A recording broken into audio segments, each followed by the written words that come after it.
Fala pessoal da Estação Cripto, aqui é o Orlando. Se vocês já estão sofrendo com o mercado de criptomoedas, com esse quase um ano de quedas e quer aprender tanto a não sofrer mais com as quedas do mercado, como a alavancar seus ganhos para o próximo ciclo de alta, eu tenho uma oferta para vocês. Basicamente, a gente tem hoje a assinatura da Mercúrio Pro, que conta com mais de 60 horas de conteúdo que vai te ensinar tudo o que você precisa saber do básico ao avançado no mercado de criptomoedas. Além de ter 3 carteiras que vão te explicar exatamente como a gente está investindo, inclusive uma semanal que eu mostro exatamente o que eu estou fazendo de operação. Se você quer ter acesso a tudo isso, vem fazer parte da melhor assinatura do mercado de criptomoedas. Só clicar no link aqui abaixo. Exato. Então, cara, primeira coisa aqui que para mim seria no mínimo um red flag, assim, um ponto de alerta. Pode acontecer que isso dê para trás. Apesar de todo mundo estar comemorando, oba, pô, parece que o mundo deu certo. Pode acontecer que não dê. Pra gente entender essa história, a gente tem que voltar ali em 2017. 2017 foi e isso é muito interessante, né, que, cara, parece que 2017 foi ontem. Mas não, 2017 foi quando essas duas empresas foram criadas. A Binance, ela tem seu início, né, o CZ tem o seu início ali em 2017, com a criação da empresa da Binance, o ICO do BNB, entre outras coisas. E a história da FTX também tem seu início em 2017, com o Sen, ele começando a fazer o mercado de arbitragem entre o Japão e os Estados Unidos de Bitcoin, que sugeriu, né, criou a Alameda Research. Então, qual foi a primeira grande empresa, né, o primeiro grande acerto do Sen? Foi a Alameda Research. A Alameda Research hoje é um dos venture capitals e um dos market makers mais respeitados do mercado de cripto. Quando a gente fala de venture capital, a gente está falando basicamente de um player, né, que faz ali o investimento em outras criptomoedas, em outros ativos, em outras empresas. Quando a gente está falando de market maker, a gente está falando justamente o cara que provém liquidez para todos esses tokens. E diga-se de passagem, talvez a atividade de market maker é uma das atividades mais rentáveis do mundo, né? Que é aquela capacidade justamente de você prover liquidez, de paridade de tokens, entre outras coisas, e que a Alameda Research, de longe, hoje é o maior player que sabe fazer isso. E a partir do desenvolvimento da Alameda Research, o Sen ele decide criar sua própria exchange, com uma pegada ali mais pró-regulação em Hong Kong em 2019, que viria a ser a FTX. E aí, um dos seus investidores, justamente a Binance. Então, a Binance foi um dos investidores da FTX ali no início da sua história, e basicamente esse foi um dos contratos, um dos investimentos mais rentáveis da história da Binance. Porque o que aconteceu foi que 2 anos depois, em 2021, a FTX foi lá, bateu na porta da Binance e recomprou a sua participação por 2,1 bilhões de dólares com stablecoins e com token FTT.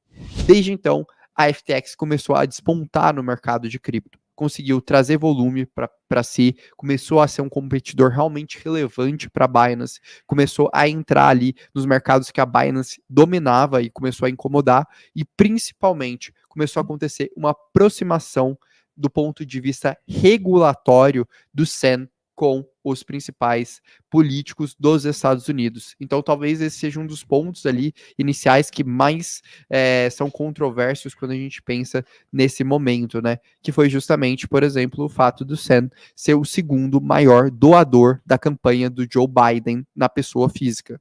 Então, basicamente, a gente está falando que o CEO da FTX, ele começou todo um processo extenso de lobby para dominar o mercado americano. E por que ele começou a fazer isso? Porque o mercado americano hoje é um dos mercados mais importantes do ponto de vista estratégico para cripto. Talvez hoje os nossos 2 dos 3 maiores hubs de cripto do mundo estão nos Estados Unidos, que seria ali Miami, São Francisco e Singapura. Então, basicamente, o que o Sen fez foi ir para um caminho diferente. Enquanto a Binance do CZ foi para um caminho que eles acabavam entrando nos países depois pensando em questões regulatórias, questões estruturais, etc., a FTX, ela foi para um caminho diferente, ela foi para um caminho pensando nessas questões e conseguindo entrar nesse mercado de uma forma um pouco, vamos dizer assim, mais correta, mais sólida. E isso, naturalmente, começou a levantar algumas bandeiras vermelhas para o CZ. Outro ponto que é importante da gente destacar foi o processo que a FTX fez para começar a ganhar hegemonia no mercado de cripto. A FTX, além naturalmente de se aproximar, né, nessa questão de lobbies, ela também realizou uma disputa muito forte com a Binance na aquisição de empresas que estavam quebrando durante o bear market, como a Celsius, BlockFi, BlockFi, entre outras. E por que isso incomodou a Binance? Porque basicamente essas também eram empresas chaves para a Binance ingressar nos Estados Unidos. Então a FTX realmente começou a ser uma pedra no sapato ali da Binance, e o que tudo se mostrava de mercado estava tudo bem, porque a FTX estava se mostrando uma empresa bem regulada, bem estruturada, funcionando direitinho, enfim, pensando com essa de forma mais ampla de mercado. Só que aí aconteceu uma coisa que, para nós, né, de um modo geral, foi surpreendente, que basicamente iniciou toda a história, que foi essa notícia aqui. Essa é uma notícia que foi publicada no dia 2 de novembro, então é uma notícia realmente muito, muito recente, faz aí uma semana, que falou, fez uma afirmação que a Alameda Research, que seria ali talvez a segunda empresa mais importante, né, dentro do guarda-chuvas das empresas do CEO da FTX, estaria com problemas financeiros. Basicamente, alguns balanços vazados ali para a imprensa mostravam que ela não estava ali tão bem do ponto de vista financeiro e que ela tinha uma ampla dependência do token FTT, que é o token ali da FTX, e que isso poderia representar um risco de ruína e um novo crash tanto para o token FTT quanto para o mercado de cripto de modo geral. Então, esse foi o primeiro alerta que chamou a atenção e que gerou tudo isso, e aí depois a gente passa um pouco passo a passo para os outros desdobramentos. Mas só para vocês primeiro entrarem em contexto e entender que essa briga, né, entre Binance e FTX é uma briga relativamente ampla e é uma, vamos dizer assim, uma parceria, um conhecimento das duas pontas que existe há bastante tempo. O que aconteceu e quais foram os sinais, né, que a indústria começou a ver? Primeiro, essa questão desse balanço, e é interessante porque a indústria ficou surpreendida com isso.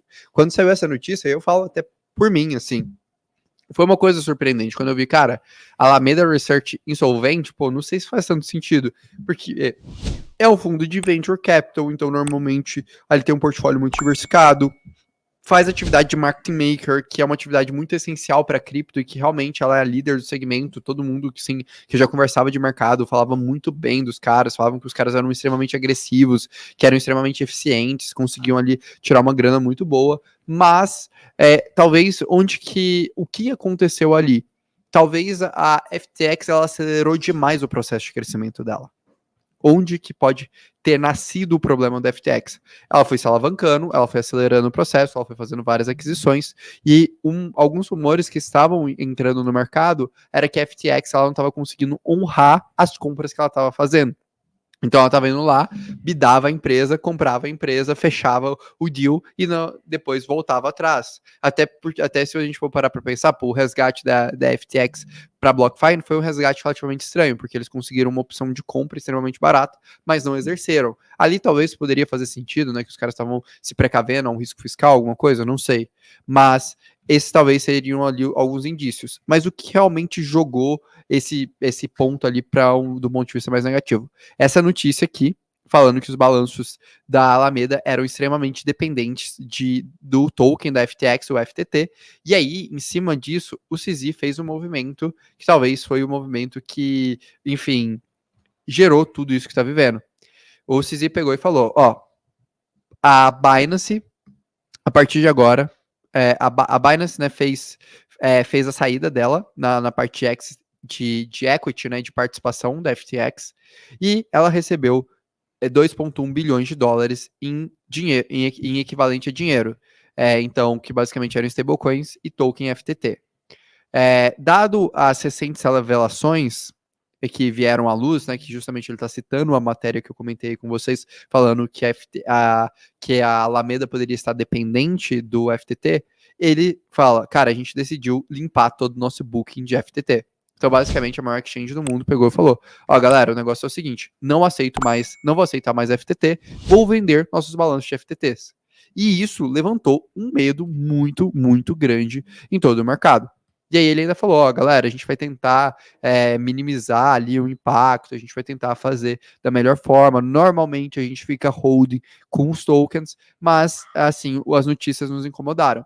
E aí depois ele foi bastante questionado nessa postura que o CZ tomou aqui, foi no dia 6, né, então, pô, recente, faz 2 dias, ele foi bastante questionado, e aí ele deu a resposta ao porquê ele estava tomando essa decisão, que ele falou, eu tô liquidando os FTTs justamente por um aprendizado, né, de gestão de risco, que eu aprendi depois do caso Luna. Então ele vai lá e se refere, né? Olha, cara, eu vi um caso que um cara estava muito alavancado em um token e quando essa estrutura se quebrou, esse excesso de alavancagem se quebrou, eu vi as coisas indo pro buraco. E aí, por isso, eu tô fazendo isso, e aí ele comentou um pouco também, que aí outra coisa que estava incomodando ele, que eu achei muito interessante, que ele falou, ó, cara, eu não pretendo fingir que eu tô fazendo amor depois do divórcio, né, que justamente essa recompra da FTX, que claramente, pô, cara, não foi uma coisa ali tão amigável, pelo que ele comentou aí, mas mais do que isso, ele falou, cara, eu não vou suportar pessoas que estão fazendo lobby, é, contra players de outras indústrias. Que é justamente o que ele tá falando aí. Foi justamente umas cutucadas que ele recebeu do SBF. Que o SBF, cara, ele é um cara muito bem relacionado do ponto de vista de política nos Estados Unidos. Então é um cara que ele tá a todo momento ali na indústria de cripto, ele consegue ir para os Estados Unidos, consegue se relacionar bem e tudo mais, consegue ter essa liberdade. O CZ, ele começou esse movimento de segurar agora, esse último ano. Cara, o CZ fez pouquíssimas aparições públicas na sua história recente, né? Ele começou a ser uma figura mais ativa publicamente agora. Tanto é que a Binance, cara, ela não tem um quartel-general, vamos dizer assim, um local fixo, ela não tem nada disso de estrutura. A Binance, ela simplesmente foi uma empresa sem sede. Pô, cara, eu e o Danilo, a gente tava no Ethereum Rio, a gente ficou surpreendido de ver o CZ em pessoa ali. É verdade. Porque, cara, não é um cara tranquilo, não é um cara que teoricamente tem a melhor relação do mundo com reguladores, enfim, com governos, e o FBF, ele foi para um caminho completamente oposto, mas isso incomodou o CZ falando, cara, esse cara, ele tá fazendo lobby, ele tá jogando contra mim. E o que aconteceu depois que o CZ falou o que ele falou, né? Olha, vou jogar FTT a mercado. Cara, a gente viu uma explosão de token FTT.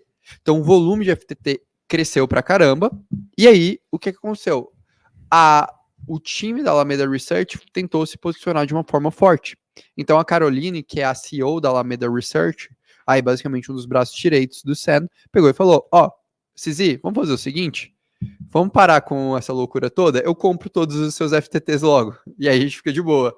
E aí, basicamente, pô, isso é um ponto interessante, né, cara? Porque realmente, olhando agora em retrospectiva, se a Alameda e a FTX estavam tão alavancadas em token FTT, para eles fazia todo sentido esse movimento de virar e falar, beleza, dá os tokens para mim e não impacta isso o mercado, né? A gente sempre fala, cara, o preço de um token nada mais é do que o volume ali que está sendo operado no mercado.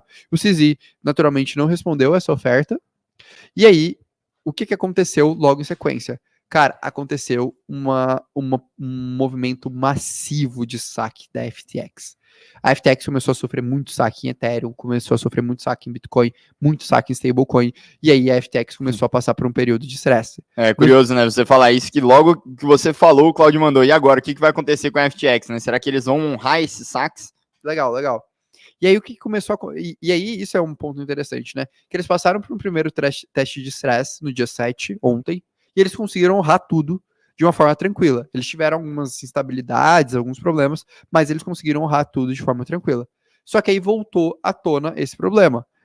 Há algumas horas atrás, começaram a ser mostrados dados on-chains que a FTX não estava conseguindo ter solvência, que a FTX talvez pudesse realmente ter estado alavancada demais e não tá tendo solvência, né? Então, realmente, esse running bank que aconteceu, né? Essa fuga, essa corrida aos bancos, que basicamente cara, tô com medo, tô incerto, vou tirar todo o meu dinheiro da FTX, começou a gerar resultado negativo, começou a gerar impacto negativo para a FTX, e isso começou a gerar um certo incômodo até eles não conseguirem honrar essas transações. Então, de fato, no momento que a gente estava vivendo até agora, a gente viu esse problema acontecendo.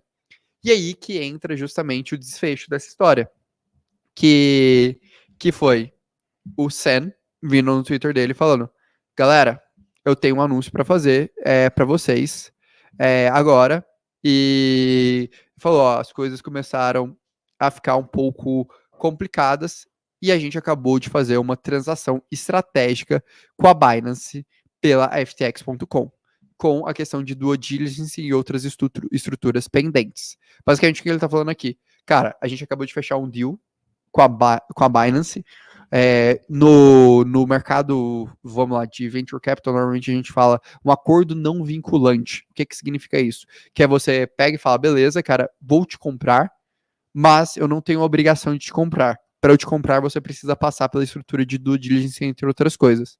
Então, o que aconteceu agora foi... É que isso significa basicamente que o que eles estão falando é que a Binance agora falou, ó, beleza, a gente fechou, negócio fechado, vamos comprar e tal, desde que a gente vai puxar toda a capivara do pessoal da FTX, né, pegar todas as informações, E ver se tá tudo certinho.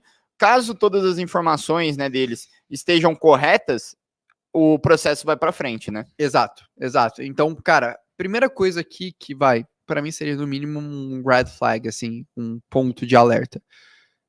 Pode acontecer que isso dê para trás. Apesar de todo mundo estar comemorando, oba, pô, parece que o mundo deu certo. Pode acontecer que não dê. Ou o contrário, né, também, né? Tem gente que tá desesperada correndo para as colinas, cara, pode ser Sim, que e não pode seja ser tudo que isso. não pode ser. É, exato. Mas aqui o ponto é, não tá resolvido. Não tá resolvido. É apenas um contrato de compra não vinculante, né? Então, em outras palavras, a Binance ela não tem obrigação, ela não comprou de fato.